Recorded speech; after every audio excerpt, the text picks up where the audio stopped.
Devil Wears Prada too. Did you think there was a reason for this film? You know what? Yeah, I think it is somewhat of a pointless sequel. I think for it to take over 20 years, 10 years, 20 2 decades for a film to come out, I think it is underwhelming. However, I think they did touch on some stuff that we did speak about in the first review that we were happy. I can say we were we're happy happy about. about. But too many themes, too many themes. You think We so? need less themes in here. You know what? We need less themes in here. Should we go for the theme? So the main thing that the film is following is the new age of fashion, the corporization, the monopoly on fashion. Yeah. We have, we might as well just speak the truth. Like, we have the fake Jeff Bezos essentially buying into all these fashion corporations, merging it together and having fuck know what to do with it and kind of just smashing it into. Not really understanding the way the world works. Yeah. Print is obviously dying, so everything is now content based. Yeah. And so now, instead of trying to be global editor, Miranda Priestley is trying to be global content director. But I think from the themes of the last film, I think this was what we was meant to get. We was meant to get her working in the fashion industry. Yeah, I wanted that, but then we had a random conversation like that almost talked about gentrification of New York. Yeah. Random love arcs. Yeah.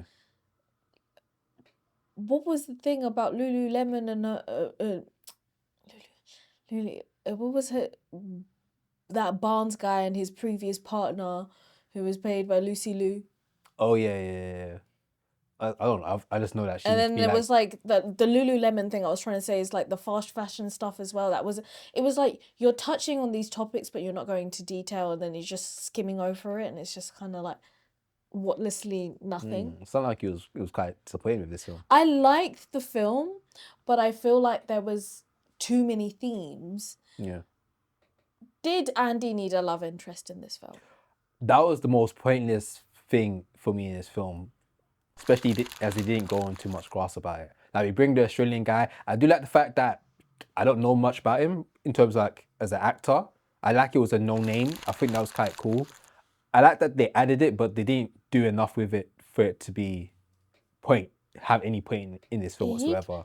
They could literally cut his scenes from the love interest point, and the story would still fun. Yeah, it was like he added nothing to it. I don't know if they were like, you know what it felt like? It felt like they made a film and they were like, wait, she doesn't have a love interest.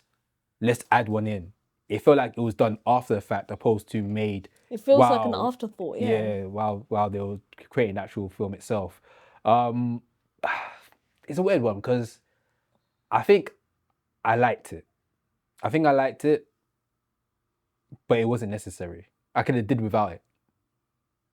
Like, it was a pointless film with a lot of like, even though it was subtle, but we had a lot of product placement.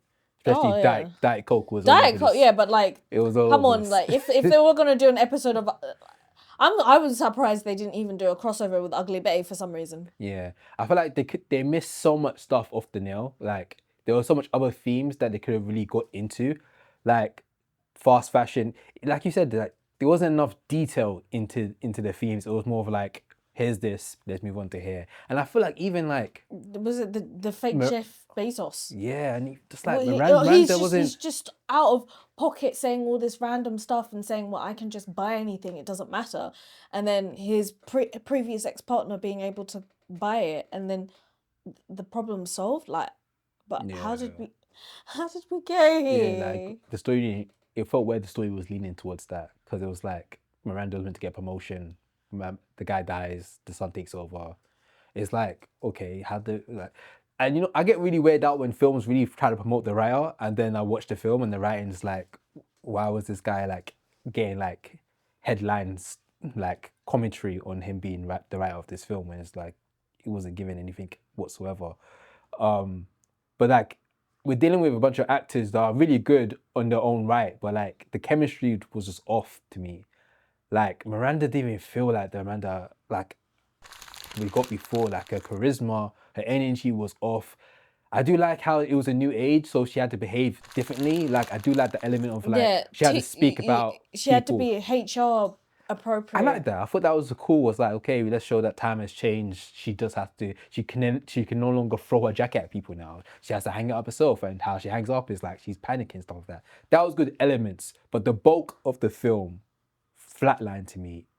For me, this was nothing more of like a nostalgia of like, okay, we got these characters again, but do I care what they're doing now? I don't. Even the bit where like she comes back from Italy and she's given the free stuff to her friend, I'm like, I don't care. Yeah. Even your friend came back. Like, shout out to her for in terms of work. Like, you're active, Yeah. but like, there's a lot of misses in the film. Yeah. A lot of misses in this film. But I learned a lot about how much of a fan base this series has. Because when I went to the screening, well, first of all, getting tickets for this film was difficult. Yeah, even when I went to see it and I wasn't doing the cheap way, I went View Lux. Yeah.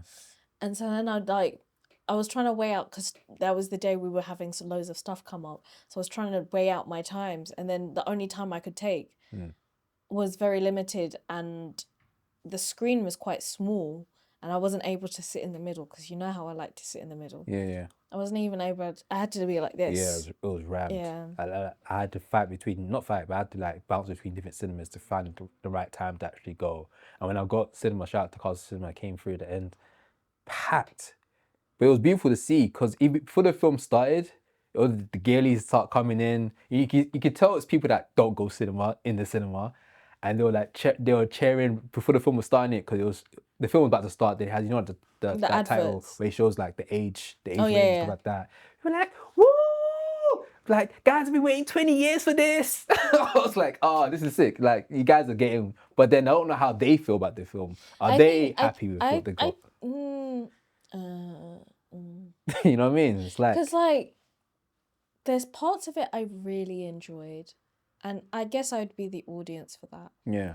But then the critic side of me is like, there is just way too many themes. Yeah. Like, love that down. Even, I don't know, like Emily, I don't know what her arc was. Me neither.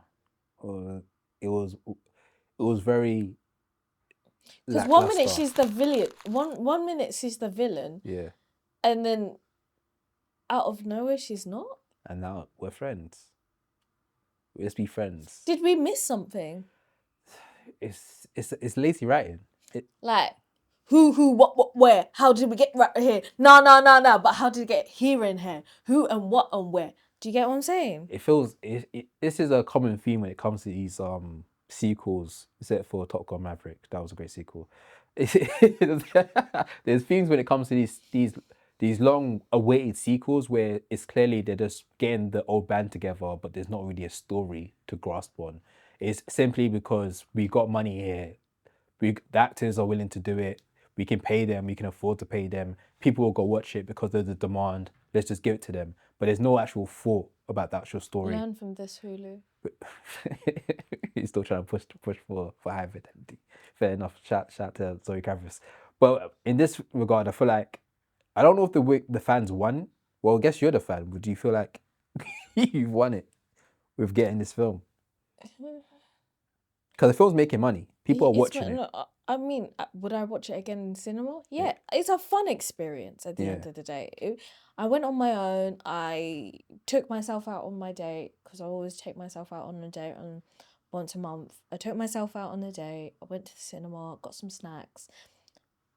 I had a little cheeky drink. Oh yeah, I had a wine, a little wine. I actually had an Australia. Oh, I know, yeah, very off-brand. Very different. Had a little drink. Did I have fun? Yes. Did I have a bit of a giggle and a kiki? Yes. Yeah. Was it everything I expected? No. But did I still have fun? Yes. And I think I'm trying to dissect the critic part of me and just enjoy what the experience was. And I think this is just one of those films. You know, it's crazy. I feel like in like 2 or 3 months, you're going to come back and go, this film was trash. Yeah, probably. But like, I enjoyed the film for what the experience was. Yeah. Was it what I wanted out of it? No. Yeah. I got themes that I needed, but I just, again, it was a lot going on all at once, and it's not even that much of a long film. Yeah.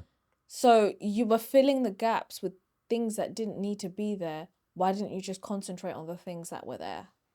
Yeah. There's a film filled with cameos, a lot of cameos from people in the industry as well. John Baptiste, they're name dropping. What John Legend was making money and he wasn't even there. Well, Lady Gaga, of course, being Yeah, a with big star in the the film. with the soundtrack having Yeah. her and Doechie's new song Runway. Yeah. Yes, playing on to the title of the publication Runway. Yeah. Fun. Who else was there? Mention a lot. The brands are getting mentioned. Like Dior, like my girl's working at Dior. Like Coach. that Coach. That was a really mean joke towards Coach. I wonder how Coach feel about that. But Coach isn't for older women anymore. Coach has changed its direction. Oh, its was audience it is meant for meant older to women be before? Yeah, sort of. But like Coach has definitely changed its audience to be like my age and younger, and they had the little giblets and the books, the key rings with the books. Okay, fair, yeah, fair. like Yeah, but that wasn't the joke. The joke was French. I got fired from Dior and now I work at Coach. I just want to know if Coach can. But it's like I went from something that's a ancient institution to something that is now what's cool. Yeah. So it's just, I guess it is a play on Coach, but at the same time it's also kind of complimentary on them, because it's like, okay, well, even though I'm not this institution, I'm Coach, you know, like I'm the next thing. Yeah. Speaking of like fashion brands, what do you think about the fashion in the actual film?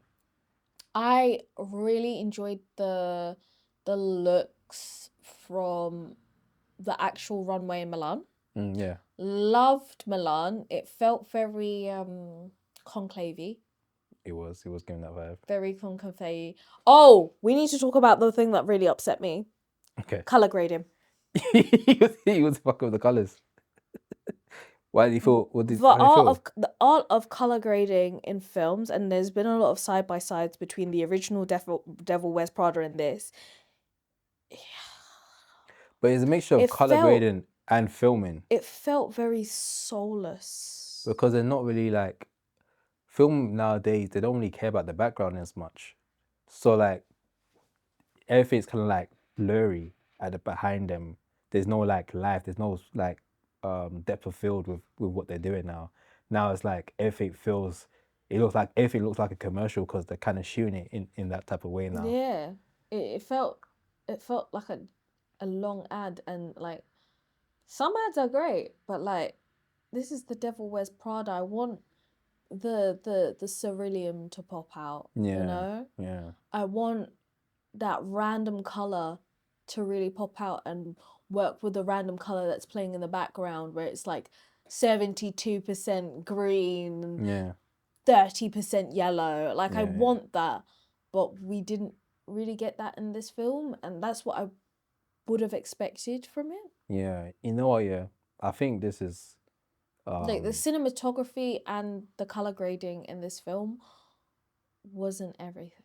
I blame Netflix. I think Netflix has kind of conditioned us to just like, or at least tolerate this type of look, where everything just feels like, because this feels like Stranger Things. It's like it looks quite similar in terms of like tone and like camera work as well. Yeah, I think it's just a time thing, innit? And also, the directors and creators don't really care enough to put that type of effort into it. Yeah, and I think they put more budget towards other things like the cameos, which I get, but like I could have did without the cameos if you got better story. I could have did with one big cameo of an actor, of a fashion person. Like I didn't need to know that you're in the fashion world by having fashion people in there. Like I could have did without that. Donatella. Yeah, like, she did like a 5-minute cameo. Yeah, it was pointless to me. Like we could have got a better story. We could have got a better like love life. Like come on, man. Like shit. So she went from my man to like this Australian guy that I'm sure he's a good guy, but like, do we care enough for this guy? Yeah, I thought so. They shot at George Clooney's Lake Como house. Oh, that's where they shot Yeah, with all the cameos at the beach house. you know, front. the lake house. That was beautiful. That's George Clooney's lake house. So that's where they're spending their money on. That's why. Yeah. Because, like, yeah, I don't know. Like,